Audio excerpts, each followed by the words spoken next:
ሰላም እንደምን አላችሁልን ውድ አድማጮቻችን። ብራዚል ኮከቧን በመለሰችበት ጨዋታ ስኮትላንድን 3-0 በማሸነፍ የግሩፕ የበላይ ሆና ማጠናቀቅ ችላለች። በግሩፕ ሲ ከሞሮኮ ከስኮትላንድና ከሃይቲ ጋር የተደለደለችው ብራዚል መጀመሪያ ከሞሮኮ ጋር አቻ ከመለያየቷ ውጪ ሁለቱን ቀሪ ጨዋታዎች በተመሳሳይ 3-0 በማሸነፍ ወደ ቀጣዩ ዙር ማረፏን አረጋግጣለች። በእነዚህም ሁለት ጨዋታዎች ላይ ቪኒሺየስ ጁኒየር እና የማንቸስተር ዩናይትድ ማቲያስ ኩኛ 3 ጎሎችን በማስቆጠር ሀገራቸው ወደ ቀጣዩ ዙር እንድታልፍ አስችለዋል ማለት ነው። የዛሬውን ጨዋታ ከመገምገማችን በፊት እንዲሁ በዚህ ምድብ ደግሞ ሃይቲን ያስተናገደችው ሞሮኮ 4-2 በሆነ ውጤት በማሸነፍ እንዲሁ ብራዚልን ተከትላ ከምድቡ ማለፏን አረጋግጣለች። በዚህም ምክንያት ሃይቲ ምንም አይነት ነጥብ ሳይኖራት ከምድቡ የተባረረች ሲሆን የስኮትላንድ ጉዳይ ደግሞ እስከ ቅዳሜ ቆይቶ የሚወሰን ይሆናል። እንደሚታወቀው ውድ አድማጮቻችን ይህ በ48 ሀገራት ለመጀመሪያ ጊዜ እየተካሄደ የሚገኘው የፊፋ የዓለም ዋንጫ የሶስተኛ ዙር የምድብ ጨዋታውን ማድረግ የጀመረው ዛሬ ምሽት ነው። በዚህም መሰረት ከግሩፕ ቢ ስዊዘርላንድ እና ካናዳ ያደረጉት ጨዋታ በስዊዘርላንድ አሸናፊነት በመጠናቀቁ ምክንያት ስዊዘርላንድ ከምድቡ 7 ነጥብ በመያዝ አንደኛውን ማለፍ ችላለች። እንዲሁ ካናዳ ደግሞ ከምድቡ 4 ነጥብ ግን ደግሞ በ5 ንጹህ ጎል መምራት በመቻሏ ሁለተኛ ሆና ማጠናቀቅ ስትችል፣ ቦስኒያ ሄርዞጎቪና ደግሞ ምርጥ ሶስተኛ ሆና 4 ነጥብ ኖሯት ምድቡን እየመራች ትገኛለች ማለት ነው በሶስተኝነት። ከዚህም በተጨማሪ ኳታር በ1 ነጥብ ከምድቡ ሳታልፍ በመቅረቷ ወደ ሀገሯ ተሰናባች ሀገር ሆናለች ማለት ነው። እንግዲህ ውድ አድማጮቻችን ቅድም ማንሳት እንደቻል ነው ይህ የሶስተኛ ዙር ጨዋታ ከመደረጉ በፊት ማለፋቸውን ያረጋገጡ ሀገራት ጥቂቶች ነበሩ። ለምሳሌ ዩናይትድ ስቴትስ ኦፍ አሜሪካ፣ አርጀንቲና፣ ፈረንሳይ እና ሜክሲኮ ከዚህ ምድብ ወይም ጀርመንን ጨምሮ በሁለተኛው ዙር ላይ ነበረ ማለፋቸውን ያረጋገጡት ማለት ነው። ከዚህ በተጨማሪ ግን አሁን ላይ 3 የምድብ ጨዋታዎች እየተደረጉ ይገኛሉ። በዚህ መሰረት ግሩፕ ቅድም ማንሳት እንደቻልነው ምሽት 5 ሰዓት ላይ የተደረገ ሲሆን አሁን ደግሞ የብራዚሉ ጨዋታ ሌሊት 7 ሰዓት እንዲሁም ደግሞ አሁን 10 ሰዓት ላይ የምድብ ኤ የመጀመሪያ የሶስተኛው ዙር ጨዋታ የምድብ ኤ ሜክሲኮ ከቼክ ሪፐብሊክ እንዲሁም ሳውዝ አፍሪካ እና ሳውዝ ኮሪያ የሚያደርጉት ጨዋታ ደግሞ እንዲሁ የዚህኛውን የምድብ ኤ የሶስተኛ ዙር ጨዋታ ተመልክተን ኃላፊዎችን ማረጋገጥ እንችላለን። ቅድም ማንሳት እንደቻልነው ከዚህ ግሩፕ ሜክሲኮ ቀዳሚ ሆና ማለፏን አረጋግጣለች። ሌሎቹ 3 ሀገራት ግን ለሁለተኛና ለጥሩ ሶስተኛ ደረጃ የሚፋለሙ ይሆናል። በዚሁም ውድ አድማጮቻችን የአፍሪካ ተወካይ ወደ ሆነችው ወደ ሞሮኮ ጉዳይ ስናመራ ሞሮኮ በዛሬው ጨዋታ 2 ጊዜ መመራት ችላ ነበር። ከ2 ጊዜ መመራት 2 ጊዜ አቻ በመሆን ከረፍት በኋላ ባስቆጠረቻቸው 2 ጎሎች ነው አሸንፋ መውጣት የቻለችው። የመጀመሪያውን ጎል ሲቆጠርባት ራሱ ቦኖ ነበር በረኛቸው በራሱ ላይ በ10ኛው ደቂቃ ማስቆጠር የቻለው። ከዛም 29 ደቂቃ መጠበቅ ነበረባቸው አቻ ለመሆን። ይህንንም ደግሞ አቻነት ጎል ያስቆጠረው አሽራፍ ሀኪሚ ነው። አንበላቸው አሽራፍ ሀኪሚ በ39ኛው ደቂቃ ጎል አስቆጠረ። ሆኖም ግን እንዲሁ በ43ኛው ደቂቃ ድጋሚ ሃይቲዎች መምራት ቻሉ። ከዛም ከ3 ደቂቃ በኋላ ሳይባሪ ያስቆጠረውን ጎል እንዲሁ አሽራፍ ሀኪሚ አሲስት ማድረግ ቻለና ጨዋታው እስከ ረፍት ድረስ 2-2 ሊሆን ችሏል። ከረፍት በኋላ ግን እስከ 78ኛው ደቂቃ 2-2 የነበረው ጨዋታ በ78ኛው ደቂቃ ረሂሚ ጎል አስቆጥሮ ሞሮኮዎችን መምራት አስቻለ። ከዛን በኋላ ደግሞ እንዲሁ በ89ኛው ደቂቃ ሌላ ያሲኒ ከራሂሚ የተሻገረለትን ጎል በማስቆጠር ሞሮኮ ወደ ቀጣዩ ዙር ማለፏን አረጋግጣለች ብራዚልን ተከትላ ማለት ነው። እንደሚታወቀው እንግዲህ የግሩፕ ሲ አንደኛና ሁለተኛ ታቋል። ምናልባት ስኮትላንድ ሶስተኛ ሆነ የማለፍ እድሏን ለማረጋገጥ ጠባብ እድል ነው ያላት። በተለይ ደግሞ በብራዚል የተቆጠረባት 3 ጎል ነገሮችን ከባድ አድርጎባታል ማለት ነው። ይህም ሆኖ እንግዲህ የዚህ ምድብ አንደኛና ሁለተኛ ሆነው ያለፉት ብራዚል እና ሞሮኮ ከግሩፕ ኤፍ አሸናፊዎች አንደኛ ሁለተኛና ሶስተኛ ሆነው ከሚያልፉት ጋር የሚጫወት ይሆናል። በዚህ መሰረት የዚህ ግሩፕ ኤፍ የምንለው ስዊድን፣ ኔዘርላንድስ እና እንዲሁም ደግሞ ጃፓን ያሉበት ምድብ ነው ማለት ነው። ጠንካራ ምድብ እንደሆነ ይታወቃል። ራውንድ ኦፍ 32 ላይ ከነዚህ ጋር የሚገናኙ ነው የሚሆነው። ሞሮኮ እንደሚታወቀው ከብራዚል ጋር አቻ ወጣለች። ስኮትላንድን 1-0 ብታሸንፍም በቂ አልነበረ ማለት ነው። 1-0 አሸንፋ እዚህኛውም ጨዋታ ላይ እንዲሁ 2 ጎል ነው ንጹህ የነበራት። በአጠቃላይ በንጹህ 3 ጎል ብቻ ነበረ ከምድቧ ማለፍ የቻለችው። ብራዚል በአንጻሩ ግን እነዚህን 2 ተጋጣሚዎቿን ስኮትላንድንና ሃይቲን ሁለቱንም በተመሳሳይ 3-0 ነበር ማሸነፍ የቻለችው። እንደሚታወቀው እንግዲህ ስኮር ላይኑም ሃይቲን ሲያሸንፉ ማቲያስ ኩኛ 2 ጎሎችን እንዲሁም ደግሞ ቪኒሺየስ ጁኒየር 1 ጎል ማስቆጠር ችሎ ነበር። እንግዲህ የብራዚሉ ቪኒሺየስ ጁኒየር በዚህ የውድድር ወቅት ጥሩ ታሪክ ሰርቷል ማለት ነው። ምክንያቱም በምድብ ሶስት ተከታታይ ጨዋታዎች ጎል ማስቆጠር የቻለ የመጀመሪያው ተጫዋች ሆኗል። ማለትም ከ2002 በኋላ ከሮናልዶና ከሪቫልዶ በኋላ ይህንን ታሪክ የሰራ የመጀመሪያው ተጫዋች ሆኗል። እንደሚታወቀው በ2002 ብራዚል የኮሪያ ኤንድ ጃፓን የዓለም ዋንጫ ስታሸንፍ የሁለቱ ተጫዋቾች በተለይ ደግሞ የሶስቱ አሮች ሮናልዲኒዮ፣ ሮናልዶና ሪቫልዶ የነበራቸው ጥምረት በጣም ይታወሳል። በዚህም እንግዲህ ምድባቸውን ሲያልፉ በዛን ሰዓት ሮናልዶም 3 ተከታታይ ጨዋታዎች ላይ ጎል ማስቆጠር ችሎ ነበር። እንዲሁ ደግሞ ይህንን ታሪክ መስራት ችሎ የነበረው ሪቫልዶ ነበር ማለት ነው። ከዛ ጊዜ በፊት ግን ብዙ ተጫዋቾች ብዙ የብራዚል ኮከቦች ይህንን ማድረግ ችለው ነበር። ነገር ግን ቪኒሺየስ ጁኒየር ዛሬ ጎል አስቆጥሮ ተሽሮበታል። እንዲሁ ሃትሪክም ለመስራት ተቃርቦ ነበር ማለት ነው። ይህንን ማንሳት የወደድነው ውድ አድማጮቻችን ለመጨረሻ ጊዜ ለብራዚል ሃትሪክ የሰራው ተጫዋች ፔሌ ነበረ። ፔሌ ገና በ17 ዓመቱ ፈረንሳይ ላይ በ1958 ነበር ለመጨረሻ ጊዜ ለብራዚል ሃትሪክ የሰራው። ምናልባት ይሄ አስገራሚ ስታት ነው ማለት ነው። ብራዚልን የመሰለ ብሔራዊ ቡድን ብዙ ኮከቦች ነበሯት። እነዛን ሁሉ ኮከቦች አልፈን ያው ለመጨረሻ ጊዜ ፔሌ ነበር ማለት ነው በ1958 ሃትሪክ መስራት የቻለው።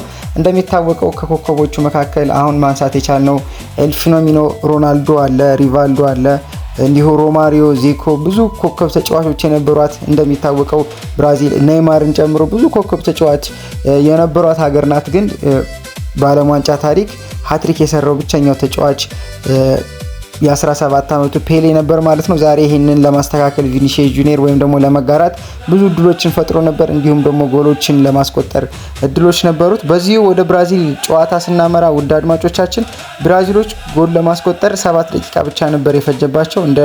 እንደሚታወቀው እንግዲህ ተጥኖ ለመጫወት በጣም ብዙ የፕሪሚየር ሊግ ተጫዋቾች ነበሯቸው። በዚህም እንግዲህ ራያን የቦርንማውዙ ፕሬስ በማድረግ ማኬና ስህተት እንዲሰራ አስችሎታል ማለት ነው። ማኬና የሰራውን ስህተት እሱ ኳሱን ቀጥታ ለቪኒሺየስ ጁኒየር ፓስ አደረገ። ቪኒሺየስ ጁኒየር ደግሞ እንዲሁ በረኛውን ፌንታ በመስራት የሚገርም ጎል ማስቆጠር ቻለ ማለት ነው። ይህም ብራዚል ገና በ6ኛው ደቂቃ 1-0 እንድትመራ አስቻላት ማለት ነው። ይህ ሆኖ እያለ ግን ስኮትላንዶች አሁንም ጥሩ እንቅስቃሴ ማድረግ የቻሉ የነበረ ቢሆንም ሆኖም ግን አሁንም ቪኒሺየስ ጁኒየር ድጋሚ ተከላካይ ስህተት በመስራቱ ጎል አስቆጥሮ ነበር ማለት ነው በ22ኛው ደቂቃ። ነገር ግን ስህተቱን እንዲሰራ ፋውል መጀመሪያ ቢልድ አፕ ላይ ወይም ደግሞ ኳሱን የነጠቀበት መንገድ ቪኒሺየስ ጁኒየር ፋውል እንዲሆን አስችሎታል ማለት ነው። ይህም ሆኖ እስከ 48ኛው ወይም ደግሞ 45+3 ደቂቃ ድረስ 1-0 ነበር ጨዋታው። ከዛም በኋላ ግን ብሩኖ ጉማሬሽን ያሸገርለትን ኳስ እንዲሁ ቪኒሺየስ ጁኒየር ከኋላ በመነሳት የሚገርም ሄዲንግ ጎል ማስቆጠር በመቻሉ ሀገሩን 2-0 እንድትመራ አስችሏታል። በዚህም እንግዲህ ሁለተኛ አሲስቱን ነበር ብሩኖ ጉማሬሽ ማድረግ የቻለው። ከረፍት በኋላ ደግሞ እንዲሁ በ60ኛው ደቂቃ ነበረ የማንቸስተር ዩናይትድ ተጫዋች ማቲያስ ኩኛ ጎልን ማስቆጠር የቻለው። ለዚህም ጎል ደግሞ መቆጠር ደግሞ ብሩኖ ጉማሬሽ አሲስት ማድረግ ነበረበት። ታይሚንጉ ሁሉ ነገሩ በጣም የተስተካከለ ነበር ብሩኖ ጉማሬሽ። በዚህም ምክንያት ከስዊድኑ አሌክዛንደር ኢዛክ ጋር በአሲስት 3 አሲስት በማድረግ እንዲሁ በዓለም ዋንጫ በአሁኑ ሰዓት እየመራ ይገኛል። ቪኒሺየስ ጁኒየር እንግዲህ በሶስቱም የምድብ ጨዋታዎች በማስቆጠር ከሜሲና ኤምባፔ እንዲሁም ደግሞ ከሃላንድ ቀድሟል ማለት ነው። ይሄም እንግዲህ ሊሆን የቻለው ያው የምድብ ሁኔታ ነው። ምክንያቱም ውድ አድማጮቻችን ሶስቱም የጠራናቸው ተጫዋቾች እየመሩ የሚገኙ ናቸው የዚህን የዓለም ዋንጫ የጎልደን ቦል ወይም ደግሞ ኮከብ ጎል አግቢነት። ሜሲ በሁለት ጨዋታዎች አገሩ 5 ጎል ስታስቆጥር 5ቱንም እንዳስቆጠረ ይታወሳል። ሃላንድም ደግሞ 4 ጎሎችን ያስቆጥራል። እንዲሁም ክላን ኤምባፔ ሁለት ጎሎችን በጨዋታው በማስቆጠር 4 ጎሎችን ማስቆጠር ችሏል። ስለዚህ ቪኒሺየስ ጁኒየርም ምናልባት ደካማ አጀማመር አድርጋ የነበረችው ብራዚል ላይ እየተጫወተ በመሆኑ ምክንያት ከፍ ያለ ግምት እየተሰጠው አይሁን እንጂ ለሀገሩ ግን እሱ ጠንካራ ተጫዋች መሆኑን እያሳየ ይገኛል ማለት ነው። የብራዚል ጉዳይ ደግሞ ስንመለከት ከሞሮኮ ጨዋታ በኋላ ብራዚል ብዙ መሻሻሎችን እያሳየች ትገኛለች። ለዚህም ደግሞ እንግዲህ ትልቁን ምስጋና ሊወስድ የሚገባው ዶን ካርሎ ነው። አሰልጣኛቸው ዶን ካርሎ ወይም ደግሞ ካርሎ አንቸሎቲ በየጨዋታው ቲማቸው በጣም እየተሻሻለ ነው እየሄደ ያለው። ኦፍ ኮርስ ግን ጨዋታቸውን ስንመለከት ከሞሮኮ በኋላ ቀጥታ ያገኙት ከምድቡ ዝቅተኛ ግምት የተሰጣትና ሄይቲን ነበር። በዛም ታይም ደግሞ እንዲሁ ብራዚል የተሻለ ሆና ተገኝታ ነበር። በጣም ትልቁ ፖይንት ግን መነሳት ያለበት ወይም ደግሞ ብራዚል በሃይቲ ጨዋታ ከሞሮኮ ጨዋታ በኋላ ያሻሻለችው ትልቁ ነገር የአሰላለፍ ወይም ደግሞ የተጫዋች ቅያሪ ማድረጓ ነበር። ምክንያቱም በትራዲሽናል ነምበር 9 ነበር ከሞሮኮ ጋር ለመጫወት የሞከረችው። በዚህም ደግሞ ወደ ኋላ ተስቦ መጫወት ስለማይችል ወይም ደግሞ ጥሩ የፕሪሚየር ሊግ ሲዝን ያሳለፈው በብሬንትፎርድ ቤት ኢጎር ቲያጎ ወደ ኋላ ተስቦ መጫወት ስለማይችል እንዲሁ ቪኒሺየስ ጁኒየር ወክ ማድረግ የሚወድ ተጫዋች ነው። ብዙ ፕሬስ አያደርግም ወይም ደግሞ ተመልሶ የሚያግዝ አይነት ተጫዋች አይደለም። ከዚህም በተጨማሪ ግን ፓኬታ ጥሩ አጀማመር አልነበረውም። ጥሩ አጀማመር አድርጎ ስላልነበረ እንዲሁ ደግሞ ጨዋታው እየተሻሻለ በሄደበት ሰዓት ነበረ በሞሮኮ ጨዋታ ተቀይሮ መውጣት የቻለው። ነገር ግን የማቲያስ ኩኛ ፎልስ ናይን ሆኖ መጀመር በሁለቱ ጨዋታዎች ላይ ለብራዚል ትልቅ እፎይታና ትልቅ ውጤት ነበረው። ምክንያቱም በሁለቱም ጨዋታዎች ላይ 3 ጎሎችን ማስቆጠር ችሏል። ከዛም በተጨማሪ ደግሞ ለቪኒሺየስ ጁኒየር እረፍት እየሰጠ ፓኬታንና እንዲሁ ደግሞ ካሲሜሮንና ብሩኖ ጉማሬሽን በማገዝ ትልቅ የብራዚልን ክፍተት የሆነውን የመሃል ሜዳ ክፍተት ለመሸፈን ትልቅ ጥረት ሲያደርግ ነበር። ይህም እንግዲህ የአሰልጣኙ ትልቅ ብቃትን የሚያሳይ ነው። ከዚህ በተጨማሪ ደግሞ ብራዚሎች እየተሻሻሉ ከመሄድ በተጨማሪ ደግሞ የተከላካይ መስመራቸው በጣም እርጋታው ደስ ይላል። እንዲሁም ደግሞ በረኛቸው አሊሰን ቤከርም በጣም ጥሩ እንቅስቃሴ የሚያደርግ በረኛ ነው። ለምሳሌ በዛሬው ጨዋታ ከረፍት በኋላ 3 ኦን ታርጌት ሙከራዎች ከስኮት ማክቶሚኔ ገጥሞት ነበር። 3ቱንም ሳይተፋ ነው ማለት ነው መያዝ የቻለው። በተለይ የሁለተኛው ሙከራ ስኮት ማክቶሚኔ ጥግ ላይ ያነጠረበት የሄዲንግ ሙከራ በተለይ የአንዲ ሮበርትሰንን መጎዳት ተከትሎ ኬረን ትሬኒ ተቀይሮ ከገባ በኋላ 2 ክሮሶችን ለማክቶሚኔ ማድረግ ችሎ ነበር። ሁለቱንም ክሮሶች አሊሰን ቤከር ንቁ በመሆን ማስቀረት ችሏል። ለዚህም 2 ክሊንሺቶችን ጠብቀዋል። አሁን ብራዚል ቦልድ እየሆነች ተገማችነቷ እየሰፋ መጥቷል። ነገር ግን ከሁሉም በላይ ደግሞ ትልቁ ፖይንት ሊሆን የሚገባው በዛሬው ጨዋታ ላይ ኮከባቸው 10 ቁጥር ለባሹና የምንጊዜም የብራዚል ኮከብ ጎል አስቆጣሪ ሆነው ኔይማር ጁኒየር ዳ ሲልቫ ወደ ሜዳ መመለስ ችሏል ማለት ነው። ወደ ሜዳ መመለስ የቻለው እንግዲህ ኦልሞስት ወደ 21 ደቂቃ እስከ ጭማሪ ደቂቃ ድረስ መጫወት ችሏል። ብራዚል እስከ 60ኛው ደቂቃ 3-0 ትመራ ነበር። ይህም ሆኖ እስከ 75ኛው ደቂቃ ድረስ ይህን ተጫዋች አንቸሎቲ ሊያሰልፉት አልፈለጉም ነበር። ነገር ግን በፕሪማች ኮንፈረንሳቸው ወይም ደግሞ ከጨዋታ በፊት በሰጡት ጋዜጣዊ መግለጫ ካርሎ አንቸሎቲ ኔይማር 90ውን ደቂቃ የመሰለፍ አቅም አለው፣ በጣም ብዙ ትሬኒንግ ሰርቷል፣ ከምንም በላይ ደግሞ ዲሲፕሊኑ በጣም ማራኪ ነበር፣ በጣም እንደ ትልቅ ተጫዋች አሪያ የሚሆን ነበር። ዲሲፕሊን መሰለፍ መድረስ በማይችልበት ጨዋታም ወይም ደግሞ መስራት በማይችልባቸውም የትሬኒንግ ጨዋታዎች ላይም እንዲሁ እየመጣ ለልጆች ወይም ደግሞ ለያንግ ጄኔሬሽን ምክር ይሰጥ ነበር። የቲም ተጫዋችነቱን ያስመሰከረ አገሩን እንደሚወድ ያሳየ ተጫዋች ነው። ሙሉ ደቂቃ ወይም ደግሞ 90 ደቂቃ የመጫወት አቅም አለው፣ ግን ይጀምር አይጀምር እሱ የኔ ውሳኔ ነው የሚለውን አስተያየት ሰጠው ነበር። በዚህ ምክንያት እንግዲህ ብራዚል እስከ 60ኛው ደቂቃ 3-0 እየመራች የነበረ ቢሆንም እስከ 75ኛው ደቂቃ ድረስ ግን ሊያሰልፉት አልፈለጉም ነበር ማለት ነው። ከ75ኛው ደቂቃ በኋላ ግን ምን አይነት ክላስ እንደሆነ ማየት ይቻላል ማለት ነው። 2 ጥሩ ኮርና ክሮሶችን ማድረግ ችሏል። 2 ደግሞ ለቪኒሺየስ ጁኒየር እንዲሞክር ወይም ደግሞ ወደ ጎል እንዲመታ የሚሆኑ አሲስት ማድረግ ችሏል ወይም ደግሞ ቻንስ ክሬት ማድረግ ችሏል። ከዛም በተጨማሪ እንግዲህ በዚህ 75 ደቂቃ ውስጥ ደግሞ ጥሩ የሚባል እንቅስቃሴ በራሱም ደግሞ በግሉ ኳስ ወደ ጎል መሞከር ችሏል። ይህም እንግዲህ ምናልባት ቀስ እያለ ከብራዚል ቲም አሁን እያልነው እንዳለው ከብራዚል ቲም ጋር እያደገ የሚሄድ ፐርፎርማንስ እንደሚኖረው ይጠበቃል ማለት ነው ኔይማር ጁኒየር። በዚህም እንግዲህ ብራዚል የምድቧን ቶፕና በማሸነፏ የተሰጠውን ግምት ከፍተኛ የነበረውን የብራዚል ግምት እንዲሁ ማስጠበቅ ችሏል ማለት ነው። ሞሮኮም እንዲሁ ከምድቧ ሁለተኛ ሆና ማለፍ ችላለች። ውድ አድማጮቻችን እንግዲህ የግሩፕ ሲን ጉዳይ ያነሳንበት የዓለም ዋንጫ ዘገባችን ይህንን ይመስል ነበር።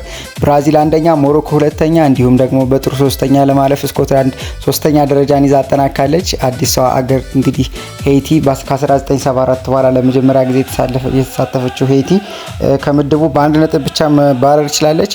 እነዚህ ሁለት ሀገራት ምን ያክል ደረጃ ድረስ ይሄዳሉ፣ ብራዚል በተለይ ምን ያክል ድረስ ልትጓዝ ትችላለች የሚለውን ግምትና አስተያየታችሁን አስቀምጡልን። ቪዲዮ ከተመቻችሁ እንዲሁ ደግሞ ላይክ እና ሼር በማድረግ ከቤተሰቦቻችሁ ጋር ተጋሩ። ከዚህ በተጨማሪ ደግሞ ቤተሰብ ካልሆናችሁ ደግሞ ቻናላችንን ሰብስክራይብ በማድረግ እንዲሁ ወቅታዊና አዳዲስ የስፖርት ዜናዎች እንዲደርሷችሁ አድርጉ። ስለተከታተላችሁ እናመሰግናለን። ባይ ባይ።